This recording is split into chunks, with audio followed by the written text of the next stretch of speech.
Channel کو subscribe کریں، video کو لائک کریں، بیل آئیکن کو پریس کرنا مت بھولیے گا تاکہ ہماری آنے والی لیٹسٹ ویڈیو کا نوٹیفیکیشن آپ کو ملتا رہے۔ جزاکم اللہ۔ بسم اللہ الرحمن الرحیم۔ السلام علیکم ورحمۃ اللہ وبرکاتہ۔ ناظرین، کیسے ہیں آپ؟ امید ہے اللہ پاک کے فضل و کرم سے آپ سب خیریت سے ہوں گے۔ اللہ تعالیٰ آپ کو خوش رکھے، دنیا اور آخرت کی تمام نعمتوں سے نوازے، آمین ثم آمین۔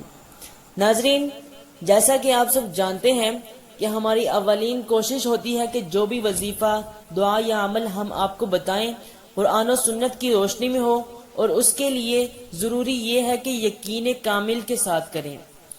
ناظرین، امید کرتا ہوں کہ ہمارے بتائے ہوئے یہ معمولات آپ کی زندگی میں ایک اچھی تبدیلی لانے میں کارگر ثابت ہوئے ہوں گے۔ ہمیشہ کی طرح آج بھی آپ کی خدمت میں ایک بہت ہی خاص، بہت ہی زیادہ مجرب اور نایاب عمل لے کر حاضر ہوا ہوں۔ یہ قرآن پاک کی آیت ہے اور بزرگوں کے معمولات میں سے ایک ہے، جس کے نتائج 50% نہیں، 70 یا 80% نہیں، الحمدللہ 100% رہے ہیں۔ یہ اس لیے کہہ رہا ہوں کہ ہم نے اسے خود آزمایا ہے اور کبھی بھی الحمدللہ مایوسی نہیں ہوئی۔ یہ عمل دشمن سے بچاؤ کے لیے بھی ہے، اپنی کسی غلطی کو چھپانے کے لیے بھی، اور کسی کے شر سے بچنے کے لیے بھی۔ یوں سمجھ لیں کہ یہ ایک آڑ ہے یا ایک دیوار ہے جو آپ کے اور آپ کے دشمن یا آپ کے ناپسندیدہ لوگوں کے درمیان حائل ہو جاتی ہے۔ یعنی جن لوگوں سے آپ بچنا چاہتے ہیں یا جن سے آپ کو چھپانا چاہتے ہیں، ان کو آپ نظر ہی نہیں آؤ گے، ان کے دماغ تک سے آپ نکل جاؤ گے، اور ان کی نظریں آپ کے معاملے میں اندھی ہو جائیں گی۔ یعنی ایک طرح سے آپ ان کے لیے غائب ہو جاؤ گے۔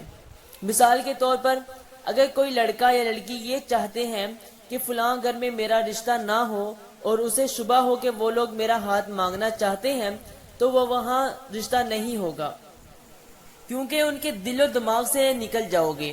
ایک دیوار حائل ہو جائے گی، ان کو وہ پرسن نظر ہی نہیں آئے گا۔ اسی طرح سے کبھی کبھار انسان پولیس والوں کی ناگہانی آمد سے ڈرتے ہیں۔ راستے میں جب وہ سامنے نظر آ جائیں اور ان سے کسی قسم کا خوف لاحق ہو، تو ان پر پڑھ کر پھونکتے رہیں، آپ ان سے اور ان کے ناروا سلوک سے بچ جاؤ گے۔ لیکن یہ عمل مجرم لوگ نہیں کر سکتے، ان پر اس کا الٹا اثر ہوگا۔ ہاں، جو بے قصور لوگ ہوں، اور عموماً پولیس تو قصوروار سے زیادہ بے قصوروں کو یرغمال بناتی ہے، تو بے قصور حضرات یہ آیت پڑھ سکتے ہیں۔ یہ عمل ہمارے حضرت پیر ذوالفقار نقشبندی صاحب کے معمولات میں سے ہے اور ان کا مجرب ہے۔ ہم نے خود بھی اسے بارہا آزمایا ہے۔ وہ سورۃ یاسین کی ایک آیت ہے۔ آیت یہ ہے: وَجَعَلْنَا مِن بَيْنِ أَيْدِيهِمْ سَدًّا وَمِنْ خَلْفِهِمْ سَدًّا فَأَغْشَيْنَاهُمْ فَهُمْ لَا يُبْصِرُونَ۔ یا آپ نے بار بار یا جتنی بار بھی ممکن ہو پڑھ کر اس شخص پر پھونک مار دینی ہے، یا زیادہ لوگ ہوں سب پر پڑھ کر پھونک مار دیں۔ اگر وہ لوگ سامنے نہ ہوں، یعنی دشمن یا آپ کے ناپسندیدہ لوگ جن سے آپ نے بچنا یا چھپنا ہے، تو آپ ان کا دل میں تصور کر کے ان پر ہر روز صبح شام پڑھ کر پھونک مارتے رہیں کہ ان سے اللہ بچا کے رکھے۔ ان کو آپ نظر ہی نہیں آؤ گے اور ان کے دل و دماغ سے آپ نکل جاؤ گے انشاءاللہ۔ ناظرین، امید ہے کہ وظیفہ آپ کو پسند آیا ہوگا۔ جس بات کی سمجھ نہ آئے کمنٹ سیکشن میں لکھ کر پوچھ سکتے ہیں، جواب مل جائے گا انشاءاللہ۔